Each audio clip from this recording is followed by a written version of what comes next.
You know, in situations like this, I hate being right.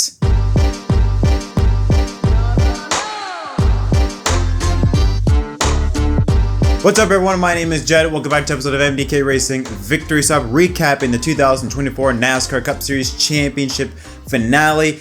I said in the pre-race show, I picked Joey Logano to win it, and he did just that, leading 85 or so laps to take home the checker flag for his fourth win of 2024, but most importantly, becomes a three-time NASCAR Cup Series champion, just the 10th driver in the history of the Cup Series to have at least 3 titles to his name. Actually, he led 107 laps, led the most laps, but him and the 12th car of Ryan Blaney, like I said in the pre-race show, they were going to be the class of the field. They were going to be the toughest drivers to be, so I'm not surprised by it. We did get a really good 25 or so lap sprint to the finish. Logano got a great restart, got out to the lead. Ryan Blaney was a bit farther back, and he made some really good moves, was able to get alongside William Byron to take the second position, to be able to have a go at Joey Logano. And it seems as though that Blaney was running down Logano, was about 2 seconds and down to 1.5, 1 second. Then it was just within 3 or 4 car lengths. But I seem as though that either Blaney used up his stuff, or Logano, being the veteran that he is, just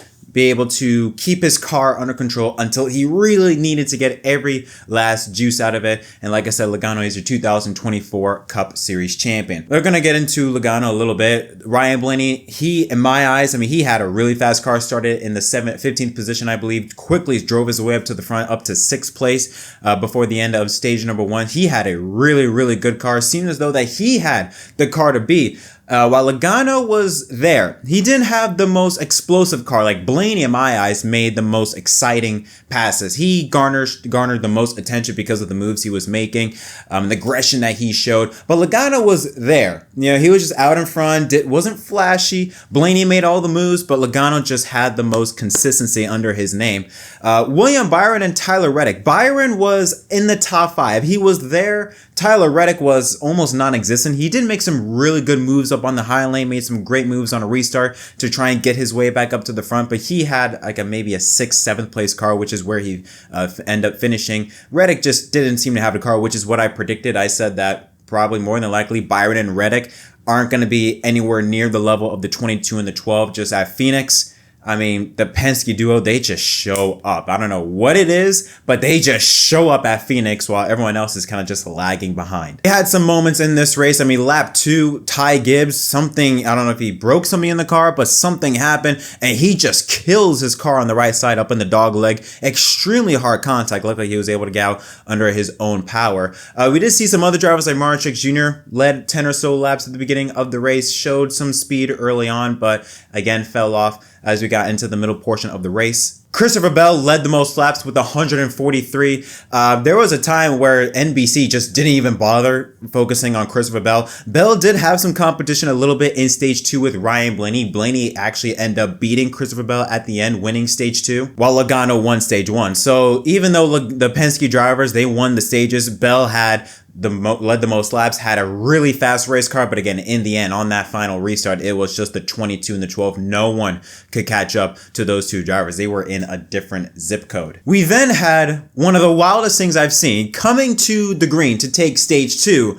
The pace car, I guess, forgot to pull out onto pit road, but he just makes a very quick left-hander, spins, and slams into the pit barriers, sending it everywhere, and the race had to be red flagged to clean it up. I mean, it takes me back to, I think, 2018 in IndyCar at Detroit when the pace car crashed. I just remember some of the wildest moments with the pace car, but how embarrassing is that? I mean, Michael Phelps wasn't even that bad. He didn't even do that. And yet this, I don't know who's behind the wheel of that pace car, but I'm pretty sure someone that's been in that car for the entire season doesn't make a stupid mistake like that and just destroys the pit barriers. One of the funniest things I've seen in a long time in NASCAR, but really outside of that, not much happened. I mean, again, that last 25, 50 or so lap run to the finish, that was pretty interesting. The battle between Blaney and Logano was fun to watch, but overall the race was largely uninteresting, which is expected at a track like Phoenix. It's never produced amazing racing. It's always produced meh. I mean, you get a good show every now and then, like what we saw in the Xfinity Series yesterday was a really good show, but that's an anomaly. Usually at Phoenix, it's always been a meh racetrack, and this was the same thing today. It was just meh. Not really much happened. You saw some good battles. I mean, there were some good moments, but overall, it was largely uninteresting. Now for the champion, Logano. 4 wins, 7 top 5s, 13 top 10s, 414 laps led, and a 17.1 average finish.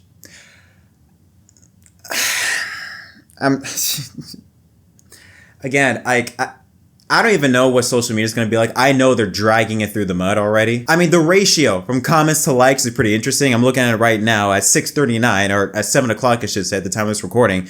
About almost 900 comments and only 2,500 likes. So you're talking about, it's getting close to nearly 50-50 almost. Yeah, fans are not happy. And the thing is that if we were to do this in a season-long points format, Logano would be 14th, I believe, in points. Again, we're talking about legitimacy, right? When you look at these stats, someone correct me if I'm wrong, but I'm pretty sure Joey Logano has the worst stats ever as a champion. I'm pretty sure he has the least amount of top 5s, if not tied for the least amount of top 5s, the worst average finish out of any champion, and I'm pretty sure the least amount of laps led since Benny Parsons in 1973. And yeah, Benny Parsons didn't even, I think, run all the races. So, I mean, you have to go back way deep in the past to find stats that are either as bad or worse than Joey Logano's 2024 season. Listen, hey, I said this. Logano is the most clutch driver in the Cup Series.